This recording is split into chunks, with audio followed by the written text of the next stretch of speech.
Wendy K. Smith, who is the Dana J. Johnson Professor of Management and Academic Director of the Women's Leadership Initiative at the University of Delaware's Lerner College of Business and Economics.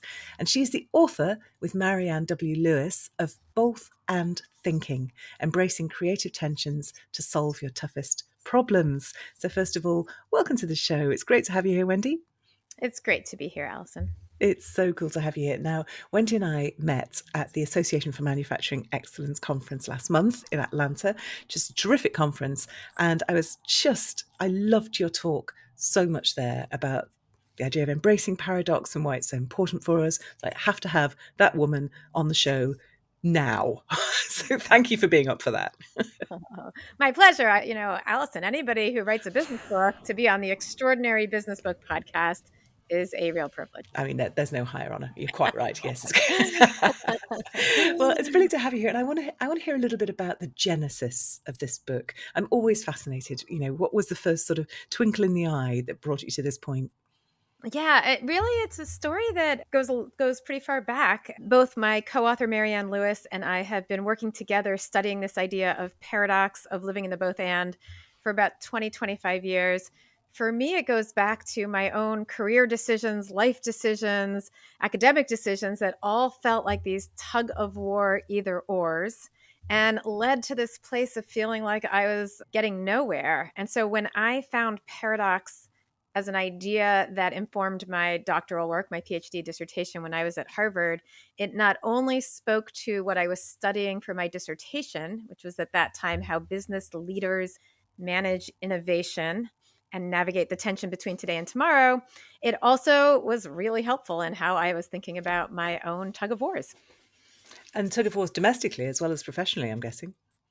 Absolutely. One of my favorite talks was when I was giving a talk at a large tech company, and someone came up to me and said, "Oh," and I was talking about how they could innovate and think about the tension between today and tomorrow. And they came up to me and said, "Oh, Wendy, you might have just helped me with my ex-wife." So, there it is. There's tons of examples in the book of how I have navigated tensions with my husband, with my children, parenting, partnering. It's all there. And so talk us through the idea of paradox, because I so recognise that sort of either or. Oh, well, if I have to do this, I can't do that. And that we get into this sort of reductionist mindset, and it's not helpful. How does paradox help us? It is not helpful. I think the first thing is exactly to note what you are saying, which is that we all experience tensions. And by tensions, it is indeed that tug of war of I've got these alternative options and I feel like I'm being pulled in alternative places around them. And I like to say they show up in our daily lives, right? So do I spend the next hour running, for example, or finishing and working on my book? Like I have an hour. Where do I spend my time? How do I think about that? But they also show up in our strategic thinking. How am I going to focus on my career, or how as a leader am I going to focus my organization?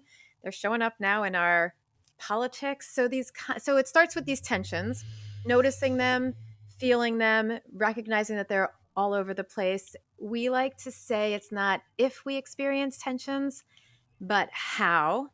And that our primary go-to is to pull them apart as an either or, indeed a reductionist experience. We argue that that is limited at best and detrimental at worst, and we can unpack that a little bit.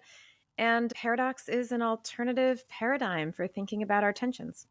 Well, you're going to have to tell us more. What do you mean by that? Yeah. So I just want to unpack the word the paradox for a minute. When I give talks, I will often ask, like, is this a good word for people? Is it a bad word for people? What do people think? And it's a bit of a Rorschach test. So what we mean, we are drawing on a concept that's like 2,500 years old. I mean, we're going back to Greek philosophy, Heraclitus. We're going back to like Confucianism, Taoism, something is being and not being. The idea is that we live in a world where there are these opposing pressures and tensions. We see them as oppositional and competing. So today and tomorrow, self and other, love and hate, you name the collaborate and compete. But they're not only in competition with one another. Here's the aha. is that if we look at their relationship, they also inform, Mm. define, are synergistic, interdependent is the word we use.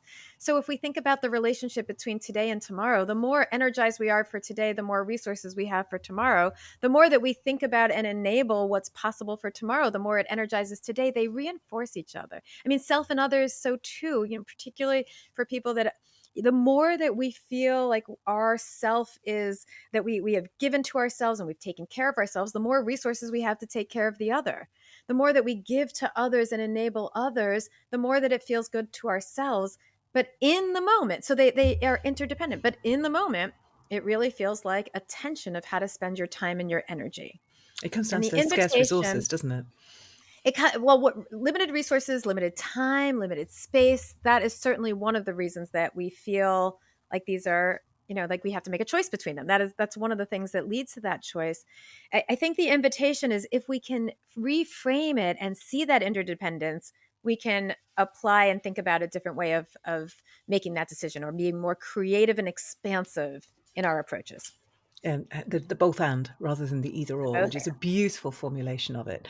And you Yeah. say in the book, and I actually snorted tea over my keyboard when I was reading this. You said you said that the research is the me search, or in your case, the we search, Yeah. and it's that sense that this comes out of something that you need to learn as human beings too. Yeah, I mean, Alison, I'll tell you, I was an undergrad at Yale University. When I was there, I wanted very much to make a difference in the world. I wanted to do something that was profound and purposeful. I wanted something that was clear and certain. So I glommed onto this idea that I should be a doctor. And in fact, I had a friend whose dad was a doctor. He brought me into the ER. He showed me what it was like. So I was going to go ahead and be a doctor, but at the same time, I also had all these background and competency with leadership and activism, but those things were uncertain and there was no clear path to those things and I had no idea what came next with them and I could not understand directly how they were just as directly purposeful. And I remember like on a cold wintry day in New Haven, biking up to the top, if anyone's been to New Haven, to this East Rock and sitting there and thinking, oh my God, should I be a doctor or should I do this thing that I don't really know what it is called a leader of some sort? Like, please, God, give me a sign. What should I do? And I got no sign. There was no sign coming down from the heavens to help me with my career decision. But that feeling of a tug of war, Mm. indeed, was what I was trying to adjudicate. And truly, I will say that I feel like the work that I have been able to do in academia has been less certain, but created a more certain path over time, but it feels purposefully energizing in a way that also allows me to engage with leadership. Like I'm allowed to bring those things together over time, but in the moment, it certainly didn't feel that way. And that was what I was trying to figure out was how to live with that discomfort, but also be more open to possibilities. And it's so interesting that, I mean, we've touched on the fact that this is ancient. That idea about dichotomy, about tension, is ancient. Yeah. Years and a lifetime ago, you were grappling with exactly this stuff. Do you think there's something modern about it as well, in that the VUCA world that we're Yeah. living in has really, it's, you can't not deal with this stuff now. I mean, maybe you never could, but it just seems more and more timely.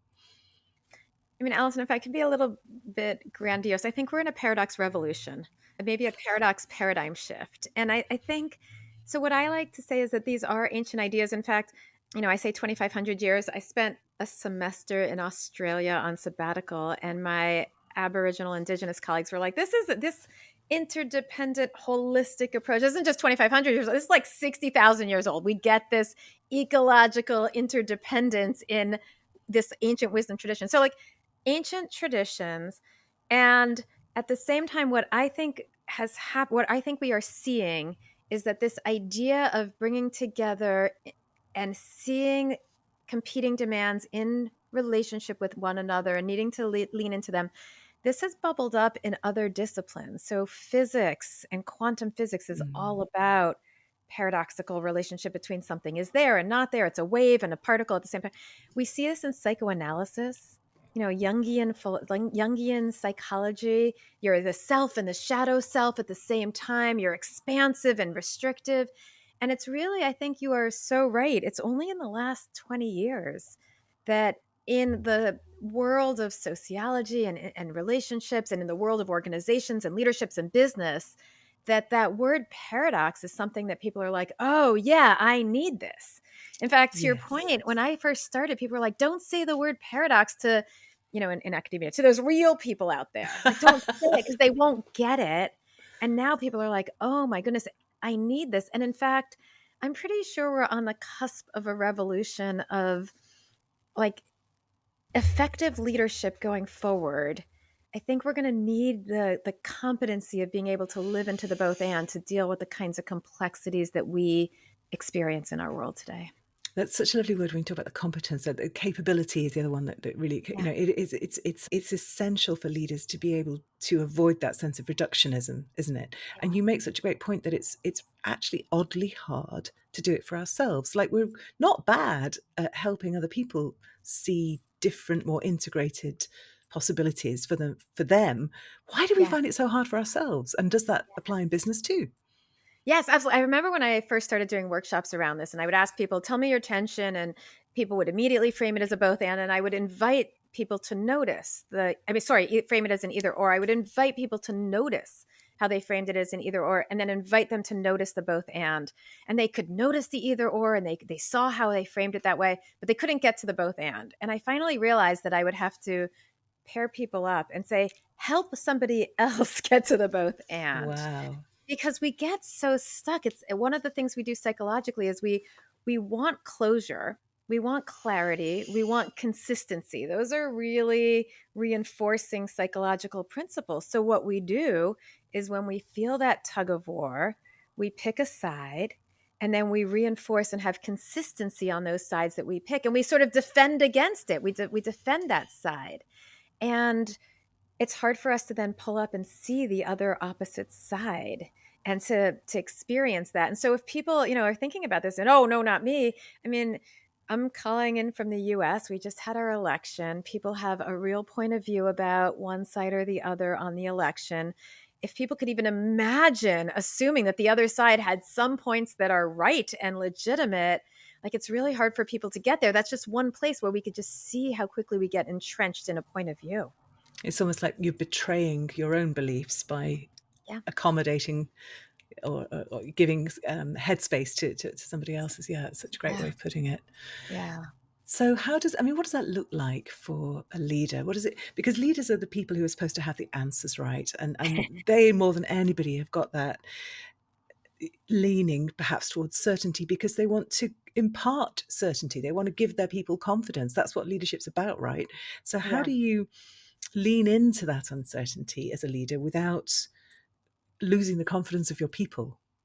Yeah. Well, I think I would say two things to that. First is that if people walk away from this podcast, the hope that I have is that they do two things, first of all, which is one, to notice how often questions are framed to us and we frame, or tensions or issues are framed to us and we frame them as an either or. Just notice that. Number two, just rephrase the question. How can we accommodate the both and? Because that opens up so much more creativity. And then number three, to your question about leaders, what we find is that the more that leaders can identify an overarching vision, some aspirational vision, and articulate that we've got to lean into the both and within that. Just by way of brief example, in our book we interview and talk to Paul Pullman, who is the CEO of Unilever, famous for the Unilever Sustainable Living Plan, and which was famous for addressing or achieving both social and environmental goals, not despite but or achieving doubling his profit, not despite but through social and environmental goals, achieving all of those. And a key piece for him was that there was all these tensions and he was just going to name them as part of and invite them as part of the overall goal mission of being able to create making sustainable living every day, every place sustainable living. And that those tensions between, so we're just part of that, and we were just going to name it and acknowledge that and surface it and talk it through. That when you talk about the paradigm revolution, that's sort of what you're talking about, isn't it? It's Yeah. the paradox revolution. I beg your pardon. It's that sense that these things that we used to think were competing, we have to find a way of having a space at the table for all of them if they matter. And the Yeah. solutions that we can have to be more creative, they have to be more inclusive. And the only way we will do that is if we change the way that we think about them. We change the way we think about them. We surface them and talk about them. We name the tensions and acknowledge them. We empathize with the tensions. We listen to and hear the opposing sides. All of that. I want to just add one more All piece of to that it because really hard oh, stuff. all that really hard. Yeah, Oh, is that all we have to do? Okay. certainly I have empathy. It's not, I mean, one of the things we talk about in the book is finding comfort in the discomfort. It's uncomfortable, and let's name that. And we'll be Yeah. in that discomfort together. But if it's comfortable and easy, then we're not hitting the right solution. Talking about discomfort, Yeah. tell me about the writing. How is, I mean, like you've Oh, done a lot of writing in your time. I know you've come from academia, but just tell, what does the writing look like for you? What do you yeah. struggle with? What do you find joy in? Yeah. I am not a natural writer. I am a natural speaker. And I want to say I'm not a natural introvert sitting behind my computer. So this is it's not an easy process for me. I want to just empathize with anybody who is working through the writing process, and it's not easy. And for me, what I have learned is that I need to talk through my ideas to be inspired to then write about them. And that has been a superpower, which is finding other people to think through ideas with. Mm. And B, I need to make a really disciplined commitment that I am going to sit down and write my butt in the seat, just sitting down and working through it because it's hard to do. It's hard to do. I, I hope that that has encouraged people. I always think when we say, "Oh man, it's really hard," I never know quite whether we're helping or not. But tell us a bit more about how you go through that commitment of applying the bum to the seat and getting it done, even though actually this is not your natural happy place. Yeah. I mean, I do hope it's inspiring because I think that we can do hard things. And I think we can have discipline. And I also think that we can do it in our own way. I mean, one of the things as an academic, I always felt like I was the outcast because I was an extrovert until I learned how to make extroversion work for me. So for me to write, I often schedule. I mean, I loved writing with a co-author. Marianne and I are Mm. great colleagues and co-authors, and we would schedule a weekly meeting, check in, brainstorm. I would take all the ideas that we did and use them to write that up. And then we would check in again. So I use that definitely to my advantage. I'm working on the next book. It's going to be a solo book, and I'm trying to figure out how to structure the right relationship with people that might not be a co-author, but a colleague writing a book who I can be in conversation with. But I do schedule conversations to then inform my writing for sure. I do write early in the morning. It's my big rock. I commit to it and make sure that I do it before my family gets up so that I make the commitment to at least an hour a day, consistent writing, disciplined, consistent writing. I have a little sticker chart. I actually physically give myself stickers as a reminder because it's a discipline and getting it done requires me to keep on reminding myself to get it done. And So that power of streaking, which we were talking streaking, about at the. Allison, you are my inspiration around streaking. I'm working on the streak for sure. It's oddly powerful, isn't it? And Well, I I want to don't. just pull out a quote from your book, which I loved, which has resonated with me, which is when you're streaking, you are committed to doing this every day. You stop asking, should I do it? And you ask, when will I do it? And that has been a game changer of a question for me. So thank you for that. Thank you for that Oh, gift. you're so welcome. And I'm so glad it helped. I found that such a profound shift from, the willpower required to decide whether you're going to do something to actually just a bit of planning. Oh, well, Yeah. I'm going to be doing this or traveling, so I'm going to have to do it here instead. And the quality of that decision's so much easier somehow. Yeah. Yeah. I'm going to fit it into my day and it's going to, and I mean, I'm also a big fan of just, we interviewed this fabulous CEO, Zita Cobb from Canada. And one of the greatest quotes that she had was the most important thing is to keep the most important thing, the most important thing, right? It's sort of an essentialist approach, right? And to me, knowing that this is my most important thing, it's my The not rock. urgent, but it's my important, it's my one big rock that I'm going to make a splash with. That has been helpful. That reminder is also helpful. And that early, I mean, not everybody can do it, I know, but if you can, use the early mornings. There's something so pure about that energy before the whole day and the world has had a piece of you. There's just the best thinking, isn't it? Totally, and then it's like you've done it, the rest of the day is gravy. You get to It's an feel smug emotional all shift. day. Yes, yes, yes, you don't have to worry, "Am I gonna get it done?" Right? It's an emotional shift for sure. And I feel exactly about that. My running as well. I try and run in the morning if I possibly can, because if I don't, I have this kind of thing over me all day. So I'm going to run. I'm going to, mustn't forget. Yeah, yeah. Yeah. So you get it done, and then you're back home, and you put your. It's that image of the jar, isn't it? You put the big stuff in first, and The bigger then you see what's left, and you fill it with it. Yeah, For sure. I love absolutely. that image. I once heard this image that really has resonated with me of like, if you throw one big rock into the lake, you get a big splash. If you throw lots of little rocks into a lake, you get lots of little like, lots of little ripples. And so I keep thinking this is my big rock. It's not just what I'm going to fill my jar with, it's what I'm going to make the big splash with. And I love that metaphor. That's a really interesting perspective on, because writing, you write loads of stuff, right? You, as an academic, you write research papers. As a Yeah. business person, you write emails, blogs, LinkedIn posts. There's something about a book that is more rocky splashy than all the rest of them. I mean, I don't want to get technical with my terminology, but I think it's also longer term, right? It is so it's easy to put it off because it feels like there's time and plenty of time along the way, and you're not. But I do think it's big, rocky, splashy. I think it has lots of follow-on impacts. So I see the book not just as an outcome unto itself, but the start of a conversation or the expansion of a conversation. That conversation happens in so many ways. It happens through my newsletter. It happens through being able to keynote. It happens through workshops. It happens through conversations with other authors and the research that I do that continues to expand on these ideas. But I see it as like a next big splash of what I am thinking about at the moment and how to push that forward and how to continue to engage a broader audience, particularly as an academic. yeah. I am not assuming anybody's reading my Academy of Management journal papers, but the hope is that the book translates those ideas into usable, tangible insights. Yeah, executable format. Love that. Yes. Now, I Yeah. always ask my guests for their best tip. So if somebody Yes. is, yeah, just at the start line, what I guess Mm. I'm saying, what do you wish you'd known, or Mm. what do they need to know to help them? To help with getting the business book done. Yeah, Mm. For me, it's be in community. Don't do it alone. And yeah, again, that's just a bit of my own approach because I think collectively I am inspired by other people. I've learned from other people. That's been super helpful.